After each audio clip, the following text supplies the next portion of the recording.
Good morning friends, welcome back to my channel ইয়ারএস blogger ফ্যামিলিতে তোমাদের সবাইকে স্বাগত। শুরু করছি নতুন দিন, নতুন ব্লগ। আজকে কিন্তু ওয়েদারটা খুব খারাপ, বুঝেছো তো? মনে হচ্ছে বৃষ্টি নামবে। দেখো ঘরের কাজকর্ম সারা হয়ে গেছে, উঠোন ফুটন ঝাড় দেওয়া হয়ে গেছে। এই দেখো ঠাকুরের এখানে দুধ ধরানো হয়ে গেছে। এই ঘরেও দেখো ধূপ ধরানো কমপ্লিট। আর দেখো জামা কাপড় সব মেলে দিয়েছি, কিন্তু মেঘ ডাকছে, বৃষ্টি আসবে মনে হচ্ছে। এই দেখো জামা কাপড় মেলা, কিন্তু প্রচণ্ড মেঘ করেছে, বৃষ্টি আসবে মনে হয়, বুঝেছো তো? প্রচণ্ড মেঘ করেছে, বৃষ্টি আসবে। এগুলো মেলা আছে, আবার হুড়মুড়িয়ে সব তুলতে হবে। ওদিকে দেখো জল ভরা কমপ্লিট। এদিকে দেখো বাথরুমে জল ভরা কমপ্লিট। আমাদের এক রাউন্ড চা খাওয়া হয়ে গেছে, এখানেও জল ভরা কমপ্লিট হয়ে গেছে। আমি আরেক রাউন্ড চা খাবো, তাই জন্য চা নিচ্ছি, বুঝেছো? আর এই দেখো ফুল টুল তোলাও কমপ্লিট হয়ে গেছে। এই দেখো, দেখেছো? আজকে কিন্তু বৃহস্পতিবার। তো দেখো বন্ধুরা, যে ভিডিওটা কালকে তোমাদের দেওয়া হয়নি সেটা আজকে দিলাম। বলো তো আমার হাজব্যান্ড এটা কিসের মধ্যে গাছ লাগিয়েছে? দেখতে পাচ্ছ লম্বা, এটার মধ্যে কিন্তু চন্দ্রমল্লিকা গাছ লাগানো আছে। ওই দেখো এখানে একটা ছোট্ট পাইপের মধ্যে, এই মা বলে ফেললাম তো থাকা। এই দেখো এখানে একটা রয়েছে, আর এখানে একটা রয়েছে। দেখতে পাচ্ছ তো কি বুদ্ধি বলো তো? প্রচণ্ড বুদ্ধি ওর মাথায়, ওইভাবে ও গাছ লাগিয়েছে কত সুন্দর করে, দেখেছো তো? এত বুদ্ধি, কোথায় না কোথায় গাছ লাগায় তার ঠিক নেই। এখন উনি যাচ্ছেন কাজে, মানে আজকে যাচ্ছে ঘাট কাজে, কালকে যাবে শ্রাদ্ধে। আর প্রচণ্ড বৃষ্টি পড়ছে, বৃষ্টি শুরু হয়ে গেছে, বুঝেছো তো? আমি ভিজে ভিজেই ক্যামেরা নিয়ে ওর পেছন পেছন দৌড়ালাম, গিয়ে একটুখানি শ্যুট করলাম। বৃষ্টি পড়া অলরেডি শুরু হয়ে গেছে, আর কি বলবো। আর ওয়েদার এত খারাপ করছে, মানে কি করে বলবো। আর এই যে আমাদের হাসি মাসি, বলে বাবালে কে হাসি দেখো না, আমাদের মাসি, হাসি মাসি। তো যাই হোক, ও বেরিয়ে যাচ্ছে, বেরিয়ে যাক কাজে, তারপরে আমি চলে যাব আমার ঘরের কাজ করতে। চলো, দুগ্গা দুগ্গা, ও বেরিয়ে গেল। তো বন্ধুরা, কারেন্ট অফ হয়ে গেছে, ঘরে কাজকর্ম সব সারা হয়ে গেছে, দেখতেই পাচ্ছ। ঘরদোর গুছানো গাছানো কমপ্লিট। আর হাজব্যান্ড চলে গেছে পুজো করতে। ঘর আজকে আমার ধোপাবাড়ি হয়ে গেছে, কারেন্ট চলে গেছে, কারেন্ট নেই ঘরে। এই ঘরও পরিষ্কার পরিচ্ছন্ন করা কমপ্লিট হয়ে গেছে। দেখো কেমন ঘোলা আসছে, দেখেছ? বাসনও রাখা হয়ে গেছে, গ্যাসটা শুধু মুছবো, ঘরটা মুছবো, তাহলেই হয়। এই দেখো উঠোন ফুটন ঝাড় দেওয়া কমপ্লিট। হাজব্যান্ড কাজে গেছিলো, সেগুলো সব ভিজে গেছে, ব্যাগ ঠ্যাগগুলো ওগুলো সব মেলে দিলাম। তারপরে এগুলো সব কেচে ধুয়ে মেলে দিলাম, যেগুলো নিয়ে গেছিলো কাজে সেগুলোকে কেচে ধুয়ে দিলাম। ওই দেখো মেলা রয়েছে, জানি না শুকাবে কিনা। আর একটা জিনিস দেখো, দেখেছো? আমার ডালিয়া গাছে ফুলটা ফুটছে, আরও বড় হবে, কিন্তু এটা ছোট্ট দেখাচ্ছে, দেখতে পাচ্ছ তো? দারুণ লাগছে। চলো, আর এই যে গাছ তোমাদের দেখালাম যেটা, কি বুদ্ধি দেখেছ? চলো আমি এখন ঘর মুছবো। দেখো জলের বালতি রেখে দিয়েছি, জানলা দরজাগুলো যে বন্ধ করতে পারছি না। মশা দেখো কত ঘুরছে, দেখো মশা দেখেছো কত ঘুরছে, দেখতে পাচ্ছ কত মশা ঘুরছে এখান দিয়ে, জানো তো? ওই দেখো ওই দেখো ওই দেখো কত ঘুরছে, কিন্তু দরজা জানলা বন্ধ করতে পারছি না, ঘর পুরো অন্ধকার হয়ে থাকবে। তো বন্ধুরা, আজকে যেহেতু বৃহস্পতিবার, তাই প্রদীপ ধরিয়ে ঠাকুরকে পুজো দেওয়া হয়েছে, দেখতেই পাচ্ছ তোমরা। এই দেখো ঘটফট পেতে ঠাকুরকে পুজো দেওয়া হয়ে গেছে, সুন্দর করে একটু দেখিয়ে নিলাম। আজকে পুরো ঘরদোর এমন অন্ধকার লাগছে, মনে যেন সন্ধে নেমে এসছে। কি অবস্থা, এত মেঘলা ওয়েদার, বৃষ্টি বৃষ্টি পড়ছে, ওয়েদার ভালো নেই গো। যাই হোক, তোমাদের দেখিয়ে দিলাম, একটু ঠাকুর দর্শন করিয়ে নিলাম, তোমরা একটু ঠাকুর দর্শন করে নাও। আর ঠাকুর দর্শন করাতে তোমরা অবভিয়াসলি ভালো লাগে। আজকে বৃহস্পতিবারে ঠাকুরকে কত সুন্দরভাবে সাজানো হয়, আর অনেক ফুল ছিল, ফুল কেনাও হয়েছিল, সব কিছু দিয়েই করা হয়েছে পুজো। আর এই যে আমার কৃষ্ণ গোপাল, ঠিক আছে? তো চলো, এই যে পুজো টুজো দেওয়া কমপ্লিট হয়ে গেছে, এবার চলে যাব নিচের ঘরে। আর নিচের ঘরের কাজকর্ম সারা আছে, মানে কাজকর্ম হয়ে গেছে, ঘরটর মুছবো খালি, তাহলেই হয়ে যায়, বুঝেছো? আর এখনও কারেন্ট আসেনি, মানে এটা যখন শ্যুট হয়েছে তখন কারেন্ট ছিল, কিন্তু আমি যখন নিচের ঘরে কাজকর্ম সেরে স্নান টান করে উঠেছি তখনও কিন্তু কারেন্ট ছিল না। তাই জন্য নিচের ঘরের শ্যুটটা তোমাদের দেখাতে পারবো না, ঠিক আছে? চলো দেখতে থাকো তাহলে ব্লগটা, যতদূর পারিস ততদূর তোমাদের আজকে শেয়ার করব। আজকে ব্লগ বেশি বড় হবে না, ছোটোর মধ্যেই থাকবে, কারণ আজকে কিছুই শ্যুট করা হয়নি বৃষ্টি বাদলের জন্যে, বুঝতে পারছো তো। পুজো দেওয়া কমপ্লিট হয়ে গেছে, হাজব্যান্ড পুজো দিয়ে দিয়েছে, আমি ঘরটা মুছে নিলেই হয়ে যাবে। সকালবেলা তো একবার হয়েই থাকে পরিষ্কার, এখন করলেই হয়ে যাবে। গুড ইভিনিং বন্ধুরা, শুভ সন্ধে। সন্ধে দেওয়া কমপ্লিট হয়ে গেছে, তোমাদের দেখিয়ে দিলাম একবার। এই দেখো এখানেও তুলসীর তলায় ধূপ দেওয়া হয়ে গেছে, সব কমপ্লিট।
তো নিচের ঘরেও সন্ধে দেওয়া কমপ্লিট হয়ে গেছে, সন্ধে টন্ধে দিয়ে নিলাম, তোমাদেরকে একবার দেখিয়ে নিলাম, ঠাকুর দর্শন করিয়ে নিলাম। এখনও জল আসেনি, পরে জল আসলে পরে জল ভরবো, ঠিক আছে? আজকে আর লাঞ্চ তোমাদের সঙ্গে শেয়ার করিনি, নর্মাল লাঞ্চ করেছিলাম, এই জন্য লাঞ্চটা শেয়ার করিনি। সন্ধে দিয়ে জামা কাপড়গুলো তোলা হয়ে গেছে, সন্ধে টন্ধে দেওয়া হয়ে গেছে, এবার শুধু বাকি আছে মানে জল আসতে জলটা ভরা। আর ওই দেখো আকাশ পরিষ্কার হয়ে গেছে, ওই দেখো তারাটা দেখতে পাচ্ছ, ওই দোতলা বাড়ির ওপর দিয়ে তারাটা দেখা যাচ্ছে।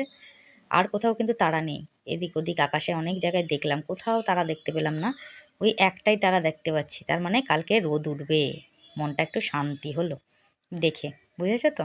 চলো, তো এই দেখো জল এসেছিলো 7:30, জল ভরে নিয়েছি পুরো, সব কিছু জল টল ভরা কমপ্লিট। একটু পরে চা করতে যাব, ঠিক আছে? তো চলো দেখতে থাকো ব্লগটা। আমার ছেলের একটু দুষ্টুমি তোমাদের সঙ্গে শেয়ার করলাম, আশ্রমে এরকম দুষ্টুমি করে, ওইখানে যে দিদিরা রয়েছে ওই দিদিদের সঙ্গে দেখো বসে বসে প্রসাদ পাচ্ছে আর বদমাইশি করছে, দেখো না, খুব মজা লাগবে তোমাদের দেখতে, দেখো।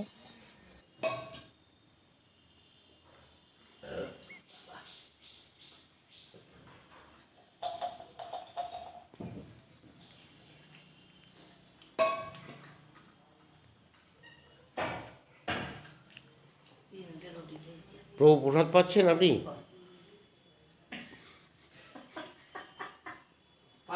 আছি।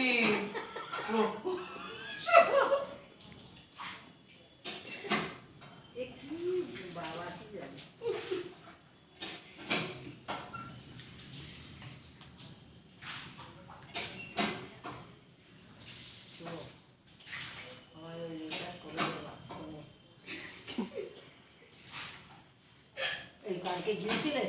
কাল গিয়েছিলে? ফের দেখিছে? কাল গিয়েছিলে করতে ওই ভেস্টিজ অফিসে? না আ যা আইনি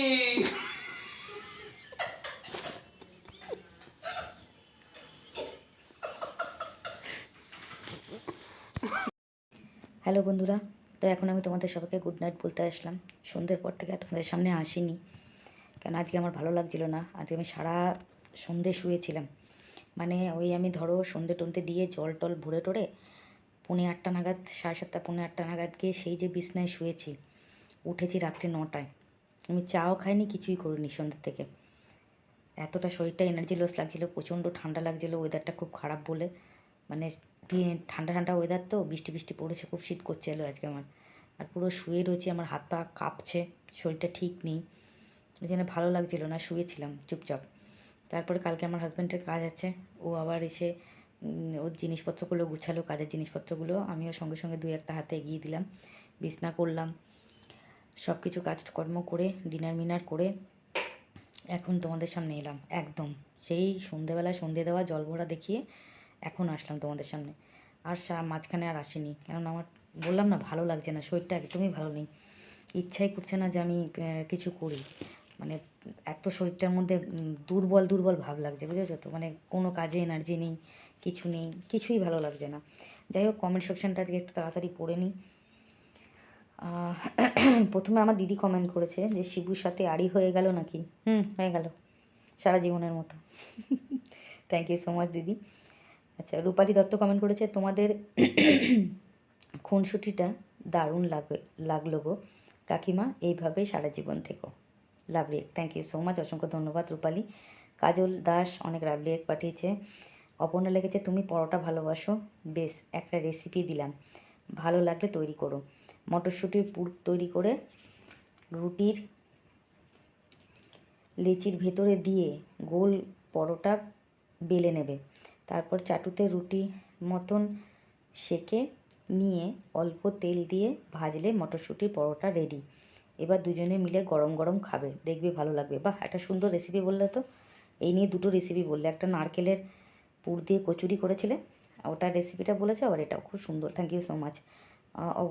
সোমা মালাকার লিখেছে, লাভলি ব্লগ, ভালো লাগলো কাকিমণি, থ্যাংক ইউ সো মাচ, অসংখ্য ধন্যবাদ। অপর্ণা লিখেছে, ঠাকুর দর্শন করলাম, থ্যাংক ইউ সো মাচ। মটরশুঁটির কচুরি করে নাও তোমাদের ডিনারে সঙ্গে আলুর দম। বাবা, এই ঠান্ডায় এখন করবো না, একটু পরে করবো, কদিন পরে করবো, অবশ্যই করব। সুদীপ্তা কমেন্ট করেছে, রোজ বলো যে আজ করব রিলস, কাল করব, করছো কই? আমাদের জন্য একটু কষ্ট করে করো রিলস। আজ আমাদের এখানে খুব ঝড় বৃষ্টি হয়েছে, ওদের ওখানে ঝড় বৃষ্টি হয়েছে। নাইস ব্লগ, ভালো থেকো, লাস্টের গানটা হেভি লাগলো। Thank you so much. হ্যাঁ সুদীপ্তা, রিলস তো করছি, কিন্তু গানের রিলসটাই হচ্ছে না, গানের লিস্টটা অবশ্যই করব, চিন্তা করো না, নিশ্চয়ই করব। আচ্ছা, শুক্লা ভট্টাচার্য লিখেছে, তোমার ছেলে কোন আশ্রমে দীক্ষিত, সেই আশ্রম কোথায়, বৈষ্ণব কি? হ্যাঁ, বৈষ্ণব ধর্মে দীক্ষিত। আমার ছেলের আশ্রম হচ্ছে, ওটা হচ্ছে ব্রজবল্লভ মন্দিরের ওখানে ছেলের আশ্রম, রানাঘাটের। Okay, thank you so much Shukla. আচ্ছা, কেয়া কেয়া কমেন্ট করেছে, কি পাস কচুরি বানাও, মেথি মালাই MATARAM মাতারাম বানাও। আমি বুঝতে পারছি না এটা কি লিখেছে, মালাই মিঠাই মাটার, মালাই মিঠাই মাটার, এটা কি জিনিস গো? আমি জানি না, আমি কোনোদিন শুনিনি। পাস কচুরি,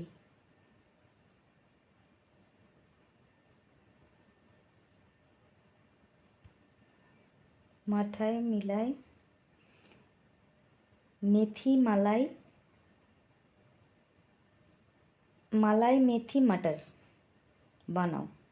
আমি কোনো দিন বানাইনি, তুমি যদি রেসিপিটা জেনে থাকো আমাকে একটুখানি কমেন্টে বলে দিও না গো, আমি জানি না। থ্যাংক ইউ সো মাচ এত সুন্দর কমেন্ট করার জন্য, অসংখ্য ধন্যবাদ প্রত্যেককে, খুব ভালো লাগলো কমেন্টগুলো। তো খুব ভালো লাগলো কমেন্টগুলো। তো এই ছিল আজকে কমেন্ট সেকশন। আর যে ভিডিওটা তোমাদের আমি কালকে দিইনি, ওটা আজকে দেবো, মানে একটা মিস্টেক হয়ে গেছিলো বলে কালকে দেওয়া হয়নি ভিডিওটা, ওটা আজকে দেবো। যে আমার বর কিসের মধ্যে বলো তো, ওটা পাইপের মধ্যে ফুল গাছ লাগিয়েছে, আর আমার ডালিয়া গাছটা কী সুন্দর ফুল ফুটছে গো, কী ভালো লাগে, ওটা যে ছোটো ওরকম লাগছে দেখতে, ওরা আরও বড় হবে কিন্তু, জানো তো। তো যাই হোক, আজকের ব্লগটা বেশি কন্টিনিউ করবো না, ব্লগটা আজকে হয়তো 9 মিনিট কি 10 মিনিটের ব্লগ হবে, কারণ আজকে আমার একদমই মুড নেই, আজকে তোমাদের সাথে খাওয়া দাওয়াও শেয়ার করিনি। কেন বললাম না, আজকে শরীরটা আমার ঠিক পারমিট করছিল না, ভালো লাগছিল না, মাথাটা ঘুরছিল, শরীরটা খারাপ লাগছিল। আজকে রান্না করেছিলাম, মুগের ডাল করেছিলাম, এমনি ভাজা মুগের ডাল করেছিলাম, আর মটরশুঁটি ফুলকপি আলু দিয়ে তরকারি করেছিলাম, আর উচ্ছে ভাজা, এই ছিল আজকে আমাদের লাঞ্চ। আর ডিনারেও ওরকমই হয়েছে, খাওয়ার আজকে সেরকম ছিল না, কিছু টাইম সেরকম করিনি। ডালটা তো ছুঁইনি, ডাল আমরা কেউ খাইনি, আমার হাজব্যান্ড মনে হয় একটুখানি খেয়েছে, আর রয়েছে ডাল, কালকে ওই ডালটা থাকবে, কালকে শুক্রবার, আমি নিরামিষ খাই। কালকে ওই ডালটা থাকবে আর কালকে ডাঁটার শাকের তরকারি করব। আজকে ডাঁটার শাক নিয়ে এসছে, কী নিয়ে, কুমড়ো, ডাঁটার শাক, আর একটা কী নিয়ে এসছে, ও উচ্ছে, এগুলো সব কিনে নিয়ে এসছে। কালকে ওগুলো ওই ডাঁটার শাকটা করব, ডাল থাকবে আর উচ্ছেটা ভাজবো। আজকে না আমার উচ্ছে ভাজাটা খেতে খুব ভালো লেগেছে। তিতো তিতো তো, আমি তিতো কিন্তু খুব একটা খাই না, কিন্তু তিতোটা খেতে আজকে আমার খুব ভালো লাগলো, জানি না কেন। তো এই জন্য ওটা ওটা দিয়ে কালকে রান্নার রেসিপিটা রান্না করবো, বুঝেছো তো। আর ওই সব রেসিপি আর কী শেয়ার করবো তোমাদেরকে, আমি স্পেশাল কোনো রেসিপি করি না। রবিবারে দেখি যদি স্পেশাল কিছু করি তাহলে অবশ্যই তোমাদের সঙ্গে শেয়ার করব। তো অনেক রাত হয়ে গেল, ব্লগটা আর বেশি কন্টিনিউ করবো না, এখানেই সবাইকে গুড নাইট বলবো। সবাই ভালো থেকো, সুস্থ থেকো, নিজের শরীরে খেয়াল রেখো। দেখা হবে নেক্সট ব্লগে, ততক্ষণের জন্য সবাইকে শুভরাত্রি, গুড নাইট, টাটা। যদি কালকে শরীর ঠিকঠাক থাকে, না এখন আর বলবো না, বারবার প্রত্যেক দিন বলে না তোমাদের কাছে খারাপ হয়ে যাচ্ছে আমি, ঠিক আছে। যাই হোক, এখন আর বলবো না, যখন করব তখন দেখাবো, বলবো, ঠিক আছে। তো যাই হোক, আজকের মতন সবাইকে শুভরাত্রি। আমার যারা সাবস্ক্রাইবার, যারা আমার ভিউয়ার্স, তারা অবশ্যই বারবার রিকোয়েস্ট করছি, তোমরা আমার লং ভিডিওটা একটু দেখো, একটু কষ্ট করলে দেখো, তাহলে আমার সুবিধা হবে। কেন, সেকেন্ড পেমেন্ট এখনও পাইনি, এখনও $100 হতে প্রচুর বাকি রয়েছে। আর যারা আমাকে মানে লাইক কমেন্ট শেয়ার করো, আর যারা এখনও পর্যন্ত সাবস্ক্রাইব করোনি বাট আমার ভিডিও দেখছো বা ভালো লাগছে, তাহলে অবশ্যই আমার চ্যানেলটাকে সাবস্ক্রাইব করো, লাইক কমেন্ট শেয়ার করো, পাশে থাকা বেল আইকনটাকে প্রেস করো যাতে নোটিফিকেশানটা তোমাদের কাছে আগে যায়। তো এটাই বলার ছিল। আর যাই হোক, রিলস যেটা বলেছিল আকাশ আমার রিলসে, যে টাইমিং দিয়ে দিয়েছিল, এবার আমার ইচ্ছা আছে ওরকম টাইমিংয়েই আমি ভিডিও পোস্ট করব, ঠিক আছে। ও বলেছে দুটোর বেশি ভিডিও করবে না, আর টাইমিং বলে দিয়েছিল ওই টাইমে পোস্ট করতে, ঠিক আছে। তো ওই টাইমটা মেনটেন করার চেষ্টা করব। তো এটাই তো বলার ছিল। যাই হোক, সবাই ভালো থেকো, দেখা হবে নেক্সট ব্লগে। ভাবছি ভিডিও 2 দিন বন্ধ রাখবো, কী বলো তোমরা, করা উচিত বলো? তোমরা তো ভিডিও দিতে বন্ধ করতে বারণ করো, রোজ একঘেয়ে ভিডিও দিই। যাই হোক, আজকে ওয়েদার খুব খারাপ, বাজে ওয়েদার ছিল আজকে, আমার শরীরটাও ওই জন্য ভালো নেই, ঠিক আছে। তো চলো, সবাইকে গুড নাইট, শুভরাত্রি, টাটা, ভালো থেকো সবাই।